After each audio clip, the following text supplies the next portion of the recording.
We are putting this to protect the floor. In this case, it's going to be paint and texture drywall mat, which that will come up, but paint might not be easy. So this is inexpensive. You don't want to spill a lot of paint through it, but still, you don't want to spill paint.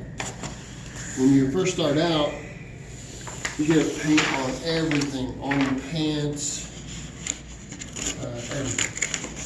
And then as you get better and better, you get less and less paint on you until you kind of get irritated when you get a little bit of paint on your hand. But, that's all about expertise.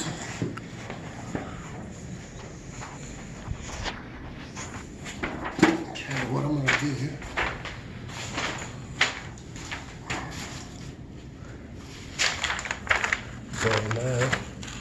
Gotta make sure I don't cut the carpet. Keep in mind, she doesn't want to keep this carpet. No, she doesn't.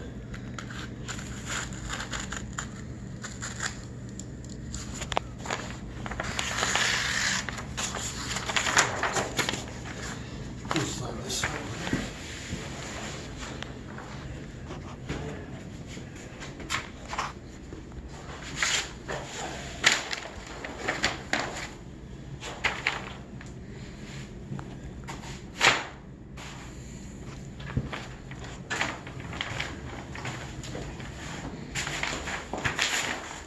Let go. Let go.